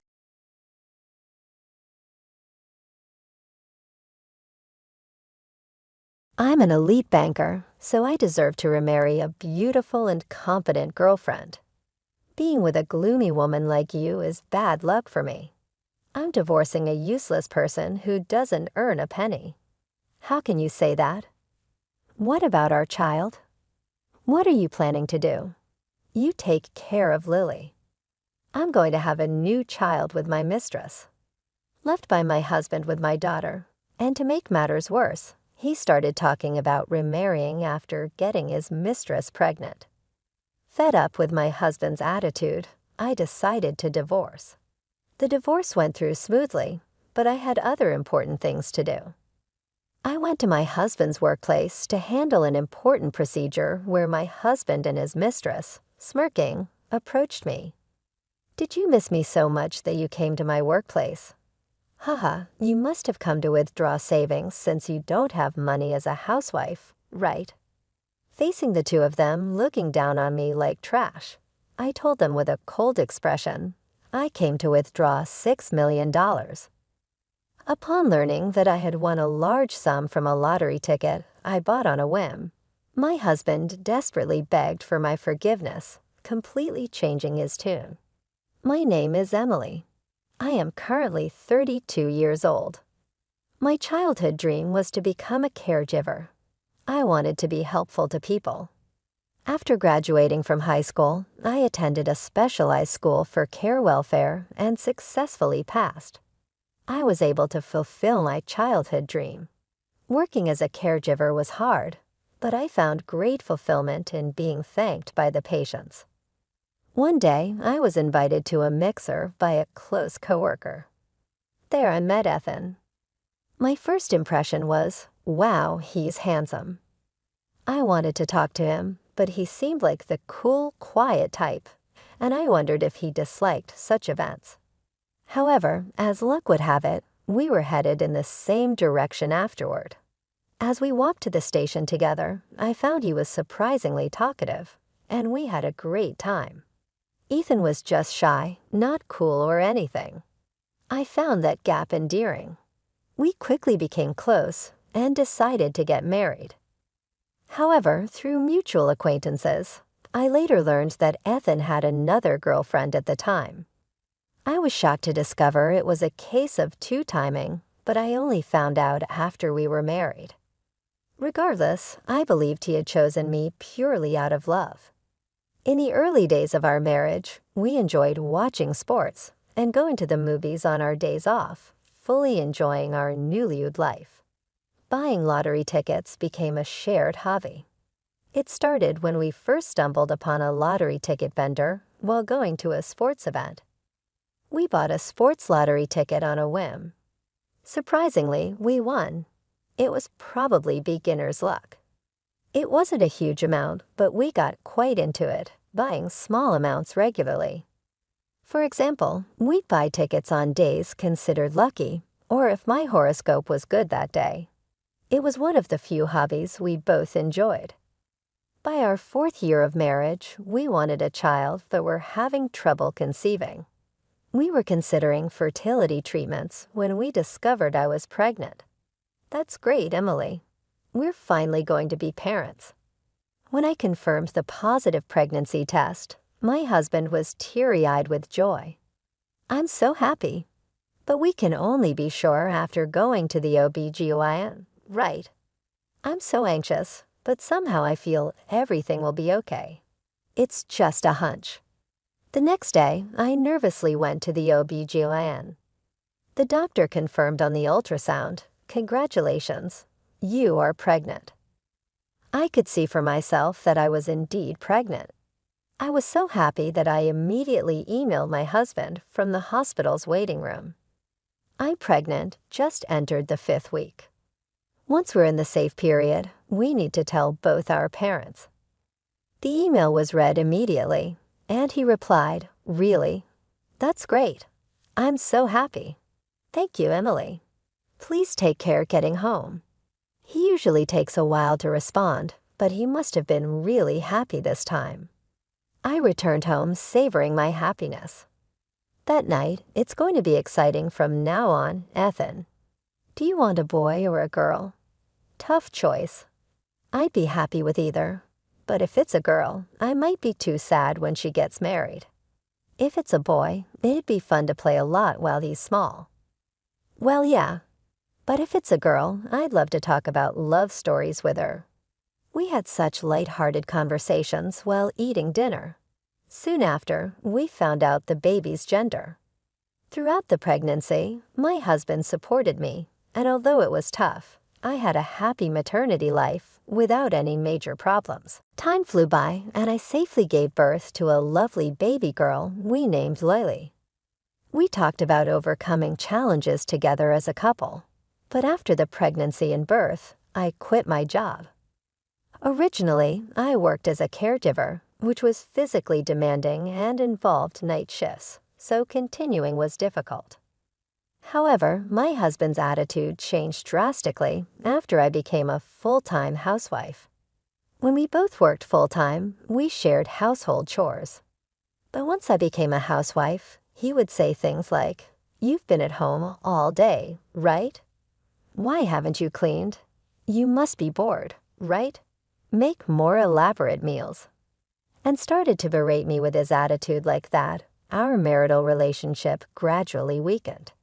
And although we shared a bed, our intimate life became non-existent. He only tolerates sleeping in the same bed because he has nowhere else to sleep. He even says, "I don't even want to sleep with you." I think to myself, then sleep on the floor, but I can never actually say that. We hardly have any meaningful conversations anymore. Ethan only talks about practical matters. Even when I try to initiate a conversation, he doesn't listen and just responds indifferently. "Hey, about the drama yesterday. Listen, today, Lily. Did I see?" That's how our conversations go. He only responds with "etch" or "I see." He doesn't seem interested in expanding the conversation. The only time he gives a proper response is when he's angry. "What's this food? It's too bland. I can't enjoy this meal. I thought too much flavor isn't good for health. Shut up. You can't cook. Your cleaning is sloppy. You're completely useless at everything. If I hadn't married you, a woman like you wouldn't have been picked up by anyone.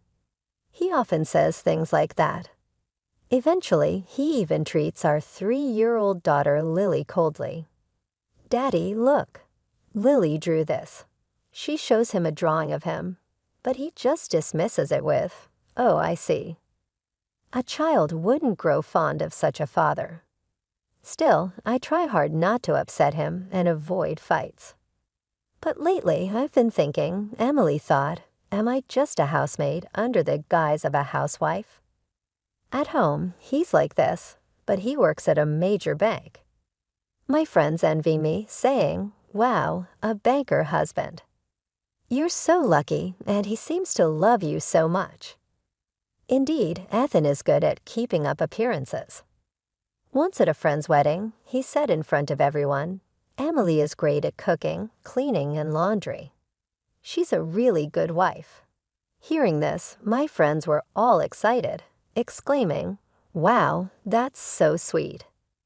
However, in reality, at home, he has no interest in me or our daughter and is just an abusive husband. He's a completely different person at home and outside. And my husband, Ethan, was incredibly selfish.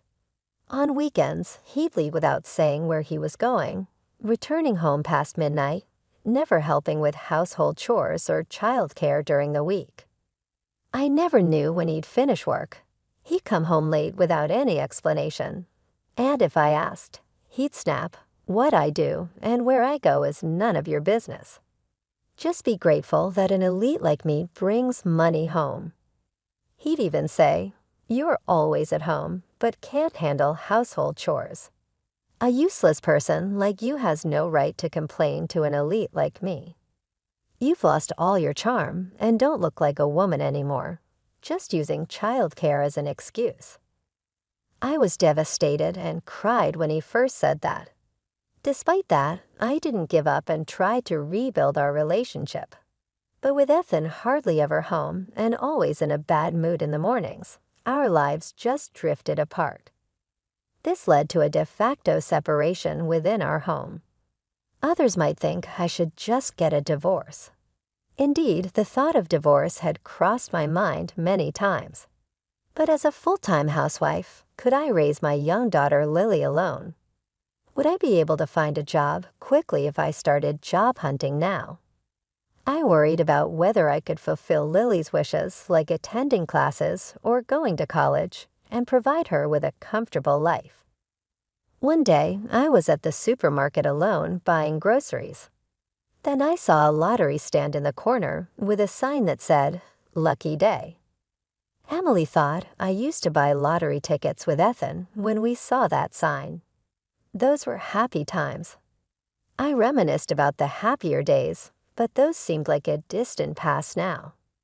Ethan had changed. In a fit of desperation, I went to the lottery stand, buying a ticket alone for the first time. I thought, why not, and bought one. I might even talk to Ethan about buying the lottery ticket. If I win, maybe we could have a light-hearted conversation like we used to, like, "Let's do this," or "Let's go there." With that faint hope, I returned home. But even that day, Ethan didn't come home until after 10 p.m., after putting Lily to bed. I was watching TV on the living room sofa when I got a call from Ethan's phone. "Hello, what time are you coming home? Are you Ethan's wife?" I heard an unfamiliar woman's voice. A bad feeling washed over me, and I felt a chill. "Who are you?" "I'm Karen. I'm Ethan's girlfriend. Your husband is sleeping right next to me." The caller was Ethan's mistress. "I've been wanting to talk to you. I love Ethan, and he feels the same. To be blunt, we want you to get a divorce." Ethan said, "My housewife wife is almost done serving her purpose. He'll probably bring it up soon, so please start preparing for the divorce." I was furious at my cheating husband, but I had been unaware of his affairs before and during our marriage. I had suspected him of cheating. He always came home around 10 p.m. on weekdays and was never home on weekends. He was glued to his phone and avoided any physical contact with me. While I wasn't surprised by his affair, Karen's brazen and unapologetic manner made my skin crawl. Her confident and triumphant tone, and the thought of Ethan sleeping soundly at his mistress's house every night, phone in hand, made my blood boil. I see. I can't say anything without talking to my husband, so I'll end the call now. Let's talk again later. No, it'll be the same even if you talk to Ethan. I'm pregnant. It's Ethan's child. Please get a divorce as soon as possible for the sake of this baby in my belly. Karen's statement left me speechless. Pregnant? You must be kidding. No joke. I'm an elite banker. I'll provide for Karen and the baby, Ethan said. So I'll marry him, and we'll raise this child together. Time for a wife swap, haha. Oh, and can you send Ethan's stuff over to my place quickly? This woman must be out of her mind. I have a precious, beautiful daughter at home. And Ethan parading around as an elite banker everywhere was just appalling. I was so fed up that I calmly asked for her address instead of arguing. All right, what's your address? I said. She replied, oh, aren't you obedient? It's at XX Town, YY City. I noted it down meticulously and hung up. Ethan returned home late, admitting to the affair as soon as I confronted him about Karen's call. Oh, she just spills everything, haha. I'm an elite banker, so I deserve someone beautiful and confident like Karen. I stayed with you, a mere housewife, thinking you might be useful. But lately, I've realized that being with a gloomy woman like you brings down my luck. I'm divorcing a useless person who doesn't earn a penny, hava. His cruel words felt like sharp stabs to my heart. Luck, useless housewife, but we have a daughter to think about. I gathered my strength to ask. What about Lily? You take care of Lily. I'm going to have a new child. Of course, I'll pay the property division. A mere housewife like you can't live without it, haha. Unlike you, it's easy for a high earner like me to pay property division, haha. No apology, no regard for our daughter. Does this man even have a heart? Something inside me snapped. I had no more attachment to this man. I had to protect my daughter alone. Ethan kept talking about Karen, who I hadn't even asked about. She was a 24-year-old newcomer at his office, popular and beautiful. Ethan gleamed as he said, I'm leaving you, an old lady, to start a second life with someone young and cute like her. His words in his affair had hurt me deeply, but I couldn't even cry. I just wished for their misfortune. Ethan left that day with minimal belongings, saying he'd send the divorce papers once everything was settled. He didn't return the next day or the day after. He was probably staying with Karen. I started preparing for the divorce. I consulted a lawyer before filing, as I heard it's better to arrange property division beforehand. I sent Ethan's belongings to the address Karen gave and began preparing to move back to my parents' house with Lily. While clearing out the house, I found more of his stuff and contacted him. I found more of your belongings while cleaning, I said. He casually replied he'd come the next day to collect them. The following day, Ethan arrived, and to my surprise, Karen was with him. Nice to meet you, ex-wife. I'm feeling sick from morning sickness. Did you sign the divorce papers? Can you hurry up and finalize the divorce? Karen was indeed beautiful and much younger than me. Seeing Ethan holding her, seemingly pregnant, was revolting. I just wanted them to leave quickly. Here are the divorce papers and your belongings, I said, handing over the completed divorce papers. Ethan roughly signed them and handed them back. Here, make sure you file these today. Sure, I replied. With that, they left. I sighed in relief. Now I had important procedures to handle beyond the divorce.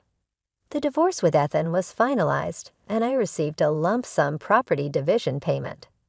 It was only to be expected, given his frequent boasts about being an elite banker. A week later, I visited the bank where Ethan worked for an important matter. Ethan approached me with a smirk as I tried to proceed with my business. "What, you miss me? You're hung up on me, huh?" Then Karen, who was supposed to be at the reception, came out too. "Oh, look who it is, the ex-wife. What are you doing here? Let me guess, you're a housewife with no money, so you're here to withdraw savings, huh?" Haha. Their sarcasm was unbearable. "No, I'm here to withdraw something else." "What, $6 million? What?" Yes, the lottery ticket I'd bought at the supermarket turned out to be a winner. When I used to buy lottery tickets with Ethan, we would excitedly check the results together. But this time, I bought it alone and didn't expect much. Casually checking the results online, I saw the message, "Congratulations on your win." I scrolled down, thinking it was just a small prize, but saw an amount I had never seen before. Prize amount $6 million. Counting the digits, I realized it was $6 million. I was in shock and just stared at the screen, unable to move. The whole day felt like a dream, and I couldn't focus on housework or childcare. The next day, I checked again on my computer, and it still showed $6 million. I followed the instructions for claiming my prize, feeling somewhat detached as if it were happening to someone else. I checked with my lawyer whether a lottery win before a divorce would be subject to property division, but since the divorce was due to Ethan's actions, and our relationship had broken down, it was not subject to division. When I explained this to them, Ethan and Karen were incredulous. "What? Why didn't you say that? That's not fair. It should be part of the property division. You cheated and got your mistress pregnant, and you're saying this isn't subject to division. I've already confirmed it with my lawyer." "That's a lie." Ethan raised his voice. "When we were together, we never won that much. Why didn't you use your luck with me, useless wife? How can you get all that money? You said it yourself, didn't you? Being with a gloomy woman like me brings down luck. Maybe the bad luck was because of you, huh?" Karen pulled at Ethan's arm, saying, "What's with this woman? Ethan, let's go. It doesn't matter how much money she has. Let's just leave." But Ethan didn't move and said something unbelievable. "Hey, Emily, I'm sorry. Let's get back together, huh? I was wrong to belittle you and have an affair. Let's start over." "What? What are you saying? You promised to support me and our baby. You said you loved me, and now you want to go back to your ex-wife. But with $6 million, we could quit our jobs, buy a house, a nice car, go on trips. Wouldn't that be great?" Ethan, blinded by money, proposed getting back together. His despicable words ignited a fireball of anger inside me. "You are a terrible person. I couldn't believe I had spent years living with such a despicable man. I'm sorry for everything until now. I'll cherish you from now on. Let's reconsider, huh?" Ethan grabbed my arm and wouldn't let go. I shouted back, "Don't you dare joke with me." He seemed surprised by my outburst and flinched. At that moment, someone from the back of the bank approached us. "Ethan, what's going on?" "Mr. Branch Manager." The person was the bank's branch manager. Ethan and Karen were flustered at his arrival. "Nothing. It's nothing." "I heard about what's been going on from a staff member. Are you sure it's nothing?" "Well, it's just that. I'll talk with you later about this and your relationship with Karen." Ethan and Karen's faces turned pale. I guess the bank wouldn't take kindly to infidelity and pregnancy scandals being openly discussed in the workplace. I watched the three of them with the thought, "Serves you right." As the branch manager approached me, he said, "Ma'am, I'm sorry for the discomfort you've experienced here." He bowed deeply to me, and Ethan and Karen followed suit, likely due to the branch manager's presence. "Oh, no, it's fine. You came to withdraw your lottery winnings, right? Let me assist you with that." Thanks to the branch manager's smooth handling, I successfully withdrew my winnings and suddenly became a millionaire. A few days later, Ethan kept calling me incessantly. I regretted not blocking his number. At first, I ignored the calls, but they were so persistent that I finally answered. "Hello, Emily. Thank goodness you answered." Ever since that day, my boss has been furious. They say having someone like you involved affects the bank's reputation. Isn't that unfair? I've worked hard all this time. I sighed heavily, understanding the situation. That boss sounds like a wise person. Maybe they think someone with your lack of character could eventually harm the bank. Ethan stuttered at my calm response. "Besides, the only thing you've worked hard on is womanizing, right? Well, that's. I really couldn't care less about your precarious position at the bank. Take care." I hung up, feeling a bit more relieved. Later, I heard from an acquaintance that Ethan was demoted and transferred to a rural branch. He was punished for the scandal and disorder he caused in the bank. Karen, having witnessed the whole scene of Ethan pleading to get back with me after learning about my winnings, furiously confronted Ethan. "Actually, the baby isn't yours." "Well, maybe it's not yours. I had other marriage candidates, and I thought marrying an elite banker like you would be a good choice. But a demoted, uncertain bank employee is of no use to me. I'll marry someone better. Goodbye." She had other suitors and was only considering remarrying Ethan because she thought he was an elite banker. Once he was just an ordinary employee with an unstable position, she decided he was no longer useful and left him. Ethan was eventually abandoned by his mistress, left by his wife and child, and found his position at work in jeopardy. It was a tale more frightening than any horror story. It truly felt like a well-deserved comeuppance. As for me, with the lottery winnings, I moved to a new apartment with my daughter. While the $6 million windfall meant I could. I have chosen not to work. I decided to be cautious and soon found a job, returning to my role as a full-time caregiver. I wanted to avoid reckless spending, considering my daughter's future. However, I did indulge in a bit of luxury. I took my daughter and my parents on a trip to Hawaii, staying in a great hotel. Being able to show my gratitude to my parents and spending quality time with my daughter made it all worthwhile. Moving forward, I look forward to traveling more with my daughter, learning new things, and maybe finding new hobbies and passions. I'm excited to start this new chapter of life with my lovely daughter, living happily ever after.